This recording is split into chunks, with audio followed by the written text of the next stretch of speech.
নমস্কার বন্ধুরা, আমি রুনা। আমার এই পাঁচফোড়ন চ্যানেলে তোমাদের সবার অনেক অনেক ওয়েলকাম।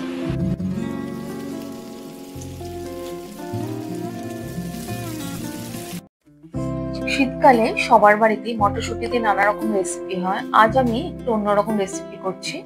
এখানে মটরশুঁটিগুলো আমি ছাড়িয়ে নিয়েছি। প্রথমে আমি এগুলোকে একটা মিক্সিং জারের মধ্যে নিয়ে নেব।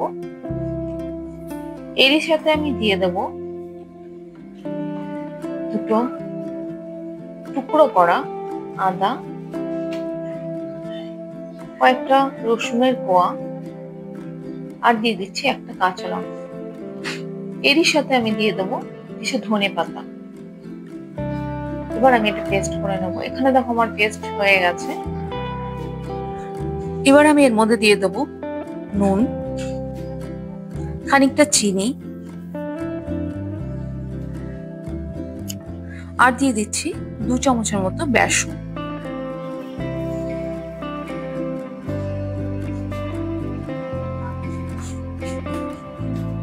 সবকিছু খুব ভালো করে মিশিয়ে নেব।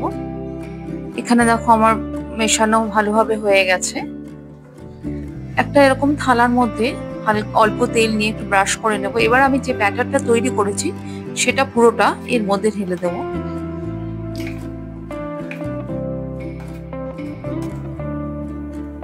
এভাবে আমি ব্যাটারটাকে সমান করে নেব।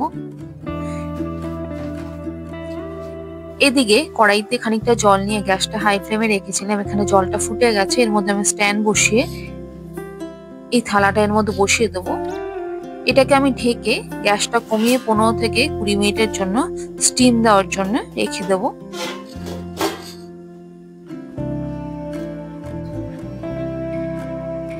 20 মিনিট পর আমি থালাটা সরিয়ে দেব। এখানে দেখো ব্যাটারটা খুব সুন্দর স্টিম হয়ে গেছে। এবার আমি এটাকে অন্য জায়গায় রেখে ঠান্ডা করে নেব। কড়াইতে তেল গরম হয়ে গেছে। এর মধ্যে আমি দিয়ে দিচ্ছি জিরে, শুকনো লঙ্কা, কিছু গোটা গরম মশলা। হালকা নাড়াচাড়া করার পর এরই মধ্যে আমি দিয়ে দিলাম সামান্য হিং। এরপরে আমি দিয়ে দিচ্ছি এর মধ্যে পেঁয়াজ বাটা। এখানে দুটো মিডিয়াম সাইজের পেঁয়াজ আমি নিয়েছিলাম।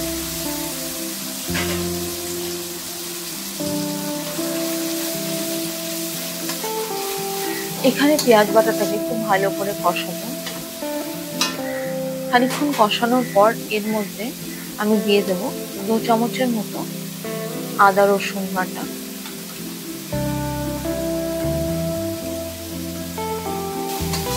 আবার আমি সবকিছু খুব ভালো করে কষাবো যাতে মশলার কাঁচা গন্ধটা না থাকে।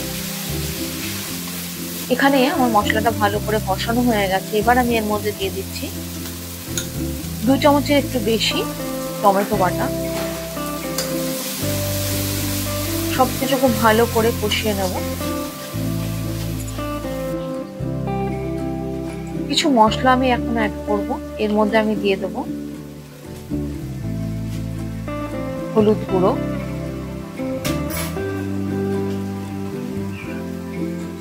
দিয়ে দিচ্ছি লঙ্কা গুঁড়ো, ধনে গুঁড়ো,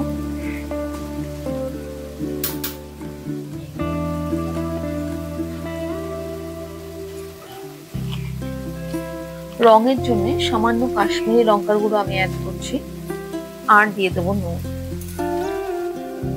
এবার আমি সবকিছু খুব ভালো করে কষিয়ে নিয়েছি।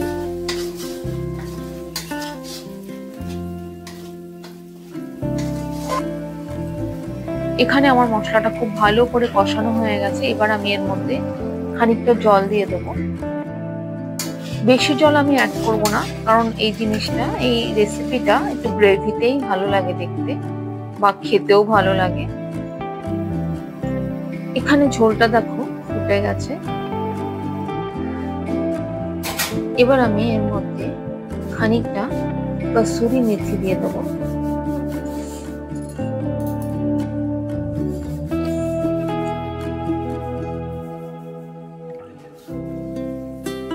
এখানে আমার গ্রেভি রেডি হয়ে গেছে।